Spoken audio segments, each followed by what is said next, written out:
स्थानीय विधायक कॉमरेड महानंद जी के द्वारा किए गए कार्यों का रिपोर्ट जारी किया जा रहा है।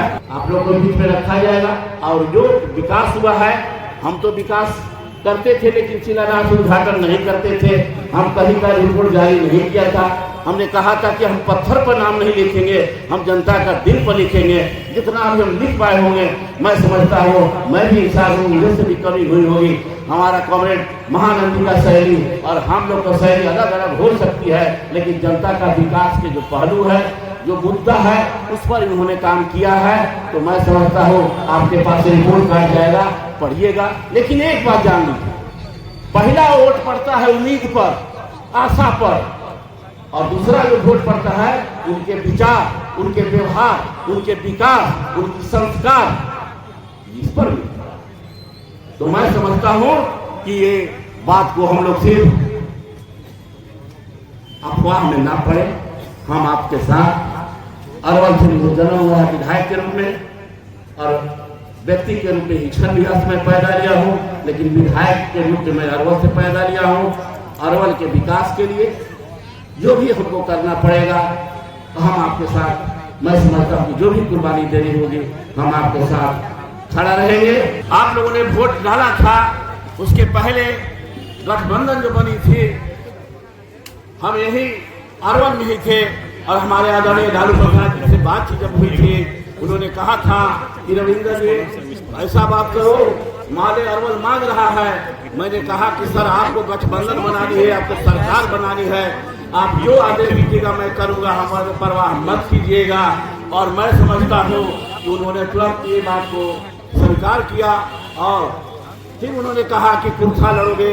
फिर तेजस्वी जी अपने घर पर से फोन किए कि आ जाओ, आ जाइए रविंद्र जी डेरा पर। उन्होंने कहा कि आप पार्टी मेंबर भी हैं और परिवार मेंबर भी हैं, आप कुर्सा के लिए तैयार रहिए। हमने कहा कि ठीक है, जैसा आदेश होगा मैं करूंगा। लेकिन वो जो मालिक और वर्मा लगे हुए थे, वो भी हमारे साथ ही माले के कोटा में चला गया। तब क्या हुआ, तब उनको कुर्सा बैठाया गया और हम घरे रह गए। और मैं समझता हूँ कि सक्रिय रह के दल के साथ हूँ। आगे भी हमारी जो पार्टी फैसला लेगी, गठबंधन के जो उम्मीदवार रहेंगे उनके साथ कंधा से कंधा मिलाकर अगली कतार में खड़ा रहने का काम करेंगे। मैं चाहता हूँ कि अपनी अपनी शैली है करने का। हमने 5 साल का, हम 10 साल आपके यहाँ काम किए और मधुबन में बुला के जिला का हमने घोषणा करवाया था, राजस्व जिला का नरसंहार के समय। उस समय बहुत इलाके में तनाव था। उस पीरियड में मधुबन में माननीय मुख्यमंत्री महोदय या आपको श्रीमती राबड़ी देवी को बुलाकर घोषणा कराने का काम किया और हमको 2000 में अरवल जिला का शुरुआत हुआ। मैं कहना चाहूंगा आप लोगों से कि आज की लड़ाई जो है, आप देख रहे होंगे क्या क्या चाल चला जा रहा है। पहले पैसा दिया जाता था, सरकारी पैसे को, आपको पैसे को आप ही को दिया जा रहा है कि वोट हमको मिल जाए। पहले जिस माननीय मुख्यमंत्री जो विरोध करते थे, हमारे नेता तेजस्वी जी जिस मकाम को घोषणा किए, उसमें पीछे पीछे नकल करके उन्होंने घोषणा करने का काम किया, तो बात किया गया।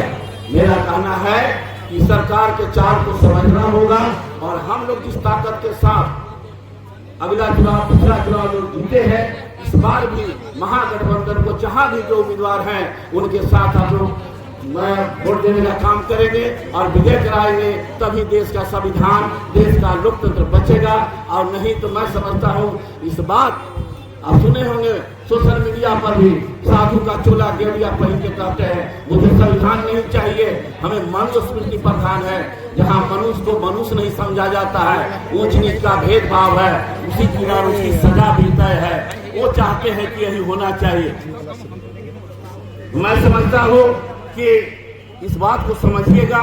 अगर अपनी कोई कमी हो किसी साथी को तो अपने अलगे मिलकर कह दीजिए, चाहे जहाँ जिस माध्यम से अपनी गलती को, तो मैंने अपनी कमी को रखिए। और मैं समझता हूँ कि जो अभी कदम उठाया गया है, जो आज ही शायद लगता है कि आचार संहिता लागू होने का घोषणा हो जाएगा और चुनाव का तिथि तय होगा। इसके बाद जो सीट का शेयरिंग है, विभिन्न जो महागठबंधन के जो घटक दल हैं उनका तय होगा कि किस तरह के कौन दल लड़ेंगे और कौन सीट से लड़ेंगे।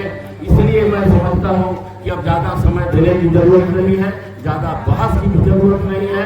बस यही एकमात्र तय कीजिए कि आपका क्षेत्र में महागठबंधन का जो भी उम्मीदवार आते हैं, आप समर्पित होकर सब काम छोड़कर, ये देखिए सरकार की चाल, अभी हमारे डीएम साहब बदल दिए गए, हमारे एसपी साहब बदल दिए गए, दूर जाति सरकार को क्या एलर्जी है, जादू और मुसलमान इनको नहीं चाहिए। मतलब इस तरह के जितने का जो हथकंडा होता है, जिस तरह से भावना है इन लोग को दिल में, हम लोग को भी समझना होगा। क्या तो मैं समझता हूँ कि उनके इलाके पर पानी फेर देने का काम करेंगे। जो कार्रवाई करो, जो चाल भी चलो, जितना भी तुमको भ्रमित करना है, अफवाह फैलाना है, फैलाओ। हम जनता समझ गए हैं, हम लोग अपनी समझदारी का परिचय देंगे और पैसा का जितना घोषणा किए हैं, जितना सभी तेजस्वी जी ने पहले ही कहा था, उसके पीछे पीछे चलकर उन्होंने घोषणा करने का काम किया है, थोड़ा सा कम करके किया है, लेकिन वही काम किया है। जो रेवड़ी की बात करते थे, अब रेवड़ी नहीं बांट रहे, नगद नाराज दे रहे हैं। तो आप देखिएगा, फ्री बिजली का विरोध कर रहे हैं तो भी उन्होंने किया। तो मैं कहना चाह रहा हूँ आप लोगों से कि आप पैसे के लालच में अपना मौलिक जो अधिकार है, वोट देने का अधिकार, आप समझ लीजिए कि वोट में कितनी ताकत है।